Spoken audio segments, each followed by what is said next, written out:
Gardening begins long before the first seed touches soil. It begins with attention, with noticing the way light moves across a space, how water settles after rain, how certain plants seem to thrive while others quietly struggle. Long before modern fertilizers, apps and instructional videos, gardening was an act of observation and patience. It was how humans learned to live with land rather than against it. At its core, gardening is the relationship between life and care. Soil is not dirt. It is a living system made up of minerals, organic matter, fungi, bacteria, insects, air, and water. Every healthy garden begins underground, where roots form partnerships with microbes and fungi to exchange nutrients. When gardeners understand this, they stop treating soil as something to control and start treating it as something to support. Plants do not simply grow because we want them to.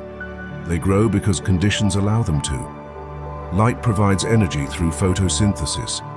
Water carries nutrients and maintains cell structure. Temperature influences enzyme activity and growth speed. Air allows roots to respire. When even one of these factors is out of balance, plants communicate stress through yellowing leaves, stunted growth, or poor yields. This is why good gardening is not about rigid rules. It is about responsiveness.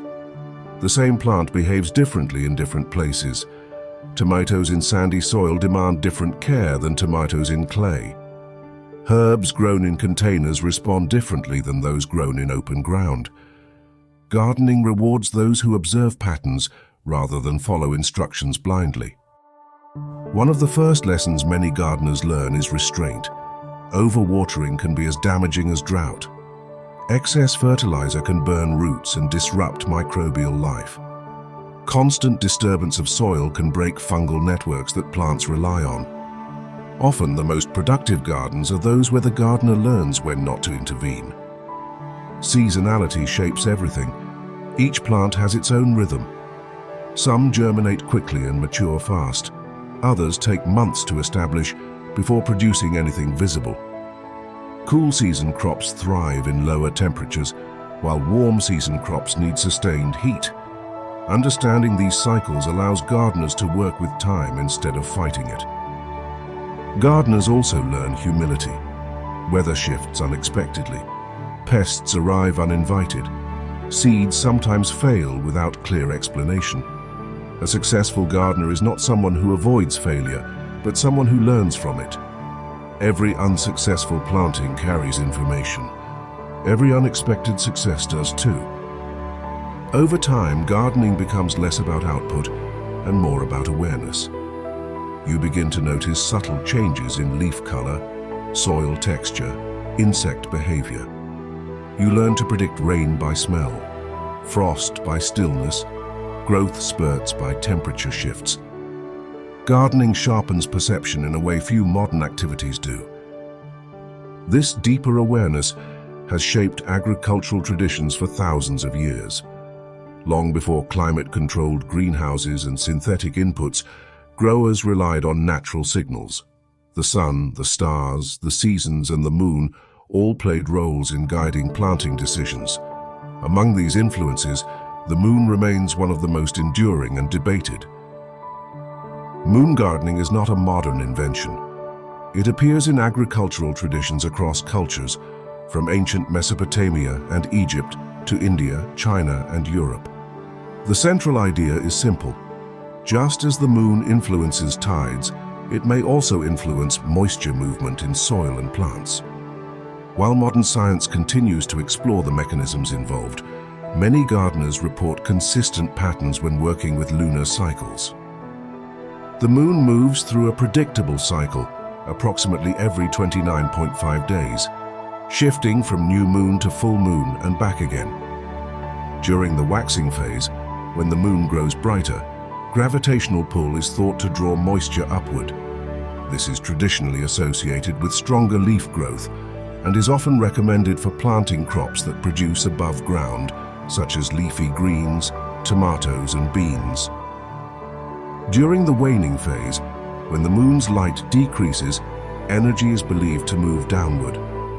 This period is commonly linked with root development and is traditionally favored for planting root crops, pruning, transplanting, and soil work. Gardeners who follow this approach claim improved root strength and reduced transplant shock. Some lunar gardening systems also incorporate the moon's position relative to zodiac constellations, categorizing days as favorable for roots, leaves, flowers, or fruits. Others focus solely on the light and gravitational phases. What unites these approaches is not superstition but timing. Moon gardening is about choosing when to act rather than forcing constant action. Critics often dismiss moon gardening as folklore. Supporters counter that agriculture itself began as observation long before laboratory testing existed. Even today, many farmers and biodynamic growers continue to use lunar calendars alongside modern practices, not as replacements but as complementary tools. Importantly, moon gardening does not require abandoning science. Healthy soil structure, appropriate nutrition, pest management, and climate awareness remain essential. Lunar timing simply adds another layer of decision-making. It encourages gardeners to slow down, plan, and align tasks with natural cycles, rather than rushing everything at once. For many gardeners, this shift brings unexpected benefits. Work becomes more rhythmic, burnout decreases, plants appear more resilient. The garden starts to feel less like a project and more like a living system with its own pace. Even those who remain skeptical often find that structured timing improves consistency and attentiveness. Midway through their gardening journey, many people reach a point where curiosity deepens. They no longer want surface-level tips. They want frameworks. They want to understand why certain patterns repeat year after year. This is often where structured learning becomes valuable, not as marketing hype, but as a way to organize experience into knowledge. There is a difference between casually following a lunar calendar and truly understanding how lunar cycles interact with soil moisture, plant physiology, and seasonal change. Learning the underlying principles allows gardeners to adapt methods to their own climate and conditions, rather than copying generic schedules. Some gardeners choose to formalize this learning, not because they need permission to garden, but because structured study saves time, prevents repeated mistakes, and deepens confidence. For those who want to take moon gardening beyond trial and error, a dedicated diploma can provide that depth, especially when it blends traditional knowledge with modern horticultural understanding. Quietly, without disrupting the joy of gardening, it turns curiosity into mastery. Beyond lunar timing, gardening itself continues to teach broader lessons. It teaches patience in a culture obsessed with speed. It teaches responsibility through care. It teaches resilience through loss and regrowth. A failed crop does not mean the end of the garden. It means the beginning of adaptation. Gardens also reshape our relationship with food. When you grow even a small portion of what you eat, waste becomes personal. Flavor becomes meaningful. Seasonal eating becomes intuitive rather than forced. You stop expecting strawberries in winter and begin appreciating what each season naturally offers. Mental health benefits are well documented. Gardening lowers stress, improves focus, and creates a sense of purpose. The physical act of working with soil stimulates sensory engagement that screens cannot replicate. Time passes differently in a garden. Hours feel fuller, not emptier. Gardening also reconnects people to place. Urban gardeners learn microclimates between buildings. Rural gardeners learn how slope, wind, and shade affect growth. Balcony gardeners learn how containers change water retention and temperature. Every space has its own character, and gardening reveals it. As climate patterns shift globally, gardening knowledge becomes even more important. Unpredictable weather demands flexibility. Soil health becomes critical for water retention during droughts and drainage during floods. Gardens that are built on observation rather than rigid rules adapt more successfully. Moon gardening in this context becomes less about belief and more about rhythm.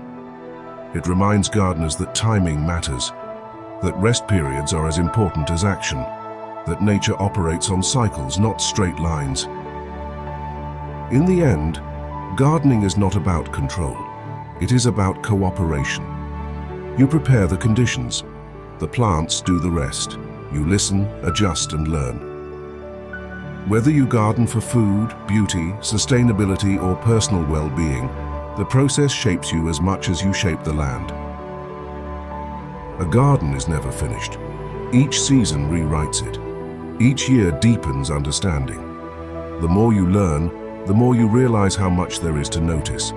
From soil microbes to moon phases, from seed selection to harvest timing, gardening remains one of the most complete ways to engage with the living world. And perhaps that is why it endures. Not because it guarantees success, but because it rewards attention. Those who keep showing up, observing, learning, and adapting find that the garden gives back far more than it takes.